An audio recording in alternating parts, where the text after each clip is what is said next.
നമ്മൾ ഈ ലഹരിയിൽ നിന്ന് അല്ലെങ്കിൽ അതിന്റെ ആ നീരാളി പിടിയിൽ നിന്ന് മോചിതരാവുന്നവരുടെ വാർത്തകളിലേക്ക് കൂടുതൽ ശ്രദ്ധിക്കാറുണ്ട്. കാരണം അത് പലപ്പോഴും പലർക്കും അതൊരു ഊർജ്ജം നൽകും, അതൊരു പ്രോത്സാഹനമാകാറുണ്ട്. അങ്ങനെയുള്ള ചില സെന്ററുകൾ കൂടിയുണ്ട്, ഡി അഡിക്ഷൻ സെന്ററുകൾ കൂടി. ഈ ലഹരിയുടെ പിടിയിലാവപ്പെട്ടവരെയൊക്കെ മുക്തരാക്കി തിരിച്ച് ജീവിതത്തിലേക്ക് കൊണ്ടുവരികയാണ് എറണാകുളത്തെ ലഹരി വിരുദ്ധ പുനരധിവാസ കേന്ദ്രമായ പീസ് വാലി ഫൗണ്ടേഷൻ. കോതമംഗലത്താണ് 2014 ഇത് സ്ഥാപിതമായത്. 10 ഏക്കർ വിസ്തൃതിയുള്ള വളരെ ശാന്തമായിട്ടുള്ള ക്യാമ്പസാണ്. 150 പേരെ പ്രവേശിപ്പിക്കാനുള്ള സൗകര്യമുണ്ട്. നമുക്ക് കൂടുതൽ അതിനെക്കുറിച്ച് അറിയാം.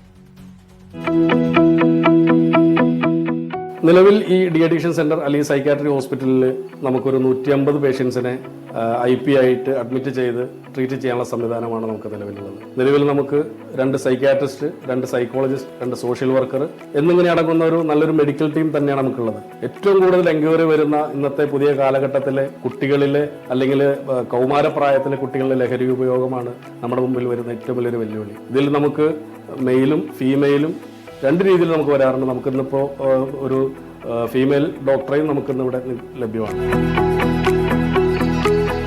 വളരെ നല്ലൊരു അറ്റ്മോസ്ഫിയറിൽ ഒരു കുടുംബത്തിൽ ഒരുമിച്ചിരിക്കുന്ന രീതിയിൽ കൂടുതൽ ബഹളങ്ങളോ അടിപിടിയോ മസിൽ പിടുത്തമോ ഇല്ലാത്ത സ്റ്റാഫുകളും അതുപോലെ വളരെ നല്ല രീതിയിലുള്ള ഭക്ഷണ സൗകര്യങ്ങളും നമുക്കിവിടെ കൊടുക്കാൻ കഴിയുന്നുണ്ട്. മാത്രവുമല്ല ഇവർക്ക് വേണ്ട 1-to-1 സൈക്കോളജിസ്റ്റിന്റെ സപ്പോർട്ട്, അതുകൂടാതെ പാഠശാല എന്ന് പറയുന്ന മറ്റൊരു സംവിധാനം ഇവരെ ജീവിതത്തിലേക്ക് തിരിച്ചു കൊണ്ടുവരാൻ വേണ്ടിയിട്ട് നമ്മൾ ആത്മാർത്ഥമായി ശ്രമിച്ചുകൊണ്ടിരിക്കുകയാണ്. അതിന്റെ ഭാഗമായിട്ട് തന്നെ നമുക്ക് വരുന്ന റിസൾട്ടും അത്ര തന്നെ വലുതാണ്.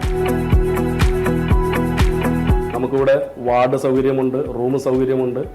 അതിനപ്പുറത്തേക്ക് മറ്റേതെങ്കിലും തരത്തിൽ പരിഗണിക്കാവുന്ന, ഇപ്പോൾ നമ്മൾ നെക്സ്റ്റ് മന്തിലേക്ക് ആലോചിക്കുന്ന ഒരു ഡി അഡിക്ഷൻ ക്യാമ്പ് തന്നെ മറ്റൊരു NGOയുമായി സംഘടിപ്പിച്ച് നടത്താൻ വേണ്ടി നമ്മൾ ശ്രമിക്കുന്നുണ്ട്. ഇങ്ങനെ നമ്മുടെ നാട്ടിൽ ഉണ്ടാകുന്ന ഇതുപോലുള്ള വലിയ വലിയ പ്രശ്നങ്ങളെ മുന്നിൽ കണ്ടുകൊണ്ട് അവരെ പുനരധിവസിപ്പിക്കുന്ന ഒരു രീതി കൂടി നമ്മൾ ആലോചിക്കുകയാണ്. നമ്മളിവിടെ അഡ്മിഷനായി വരുന്ന പേഷ്യൻസിനെ പീസ് വാലി അതിന്റെ NGO നമുക്കിവിടെ ഒരു റീഹാബിലിറ്റേഷൻ സെന്റർ ഉണ്ട്. നമ്മളവരെ ചേർത്ത് പിടിക്കുക എന്നൊരു ഉദ്ദേശത്തോടു കൂടി നമ്മൾ ഇവിടെ ട്രീറ്റ്മെന്റ് കഴിഞ്ഞ് 1 മാസമോ 2 മാസമോ ട്രീറ്റ്മെന്റ് കഴിഞ്ഞ് പോയാൽ ഞങ്ങൾ അവരെ ചേർത്ത് നിർത്തുന്ന ഒരു സംവിധാനമാണ് ഞങ്ങളുടെ റീഹാബ് സെന്റർ. ഞങ്ങൾ പീസ് വാലി പ്രവർത്തിക്കുന്ന റീഹാബ് സെന്ററിലേക്ക് ഞങ്ങൾ അവരെ മാറ്റുകയും അവരെ നമ്മൾ ഒരു ലോങ് ടൈം പർപ്പസിലേക്ക് നമ്മൾ അവരെ സംരക്ഷിക്കുന്ന, ആരോരും നോക്കാനില്ലാത്ത ആളുകളെ, അവശത അനുഭവിക്കുന്ന ആളുകളെ, സാമ്പത്തികമായി പിന്നോക്കം നിൽക്കുന്ന ആളുകളെ അവരെ നമ്മൾ കൈപിടിച്ച് നമ്മളോടൊപ്പം ചേർത്ത് നിർത്താനുള്ള ശ്രമമാണ് പീസ് വാലി ഇന്നുള്ളത് നടത്തി വന്നിട്ടുള്ളത്.